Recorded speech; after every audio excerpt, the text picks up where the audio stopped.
السلام عليكم، مرحبا بكم معايا في فيديو جديد. ان شاء الله تكونوا كامل بخير وعلى خير. اليوم ان شاء الله جيتكم بوصفه سهله مهله اللي هي لوبيا مشطو بطريقه جد سهله بدون لحوم، اقتصاديه وتجي بزاف بنينه وتوجد في دقائق، ما تشدش كامل اليد وتجي من اروع ما يكون.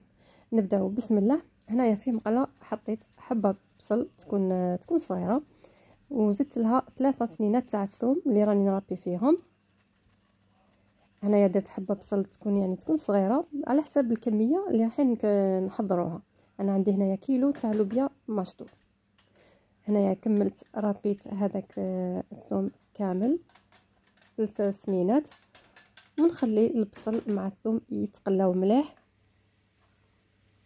بهذه الطريقه. شوفوا هذه الطريقه بزاف سهله وتجي بزاف بنينه. ديجا كنت حضرت معكم هاد الوصفه وبزاف جربوها وعجبتهم. نخليهم يتقلاو، نغطي على المقله ونخليهم حتى اللي يذبالوا. هنايا نجيب 2 حبات تاع الطوماطيش كما راكم تشوفوا يكونوا متوسطين. قلت لكم انا عندي كيلو تاع اللوبيا، نربيهم ونخليهم. هنايا شوفوا خطره خطره نحركوا هذاك البصل مع الثوم هكذا باش ما ينحرقش. انايا بيان سور درت الزيت، كنت نسيت ما قلتها لكمش. درت شويه تاع الزيت، حوالي 3 ولا 4 مغارف كبار تاع الزيت. نخليهم يتقلاو مليح حتى اللي هذاك البصل يذبال ويتحمر هكذا. هنايا نجيب مغرفه صغيره تاع العكري وشويه تاع الكركم، غير نصف ملعقه تكون صغيره تاع الكركم وشويه فلفل كحل. هنايا ندير شويه ما تاع الطوماطيش هكذا لهذوك لي زيبيس باش ما ينحرقوش. نخلطهم مليح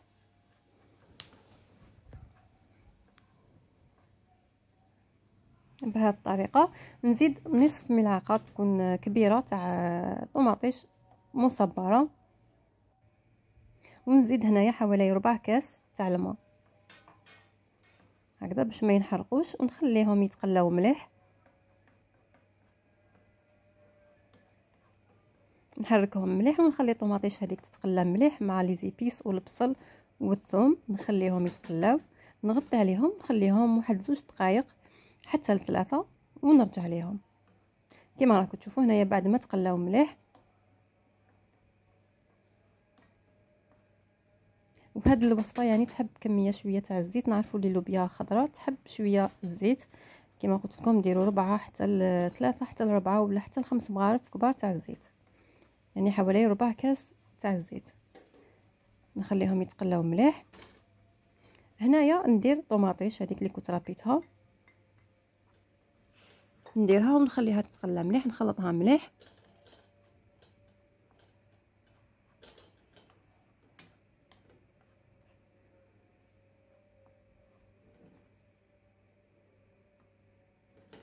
بهذه الطريقه. نخليها تتقلى مليح معاهم. وهنا راح نزيد الملح، كميه تاع الملح هكذا.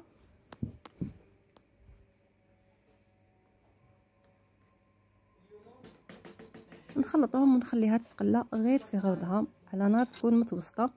نخليها تتقلى غير بالعقل هكذا باش لاصوص تاعنا تجينا بنينه. نخليها تتقلى مليح وخطره خطره نحركوها باش ما تنحرقش.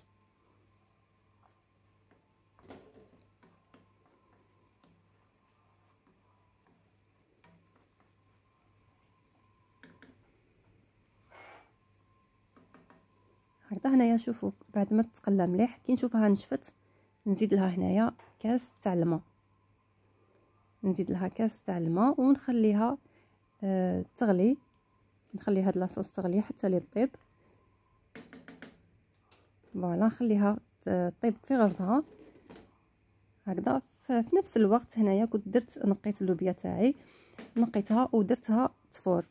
هنايا اللي يحب يغليها نقدروا نغليوها، نديروا لها شويه ملح ونفوروها او نغليوها ولا نفوروها بيان سور بعد ما نقيوها ونغسلوها مليح نفوروها كما قلت لكم ولا نغليوها.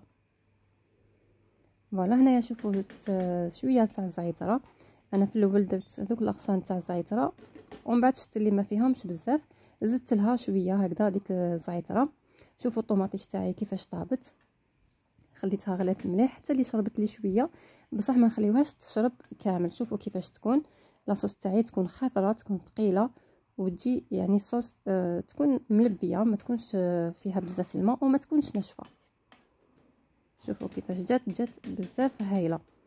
لازم تكون بهذا القوام، والكميه هذه هي اللي نستحقها في الكيلو تاع اللوبيا. بيان سور نتوما الا ضاعفتوا المقادير كلشي راح يعني الا كان اللوبيا تاعكم لا تكون عندكم لوبيا اكثر نزيدوا شويه في لاصوص. شوفوا هنايا اللوبيا تاعي بعد ما فارت وطابت، يعني دخل لها طياب مليح. هنايا راح نحطها في لاصوص، نجيب اللوبيا تاعي ونحطها داخل لاصوص اللي حضرتها. بيان سور اللوبيا نديروا لها الملح هكذا ونذوقوا، الا كان خاصها الملح نزيدوا شويه. انا هنايا نحي هذيك الزعتره، خلاص طلقت البنه تاعها مليح.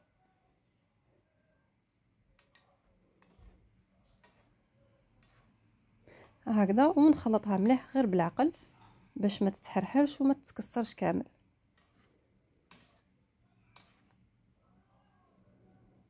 نخلطها بهذه الطريقه حتى اللي تدخل فيها مليح هذيك لاصوص. هنايا بعد ما نخلطها مليح نسقمها كامل، نغطيها ونخليها تغلي حوالي 4 حتى ل5 دقائق حتى اللي تتشرب لي مليح هذيك لاصوص، يعني تتشرب البنه تاع لاصوص. شوفوا شفتوا القوام تاع لاصوص كيفاش يكون، ما تكونش بزاف وما تكونش ناشفه. نخليها هنايا نغطيها ونخليها كما قلت لكم 4 حتى ل5 دقائق على نار تكون قليله. شوفوا لاصوص تاعي كيفاش راهي، نخليها تشرب شويه من هذا لاصوص.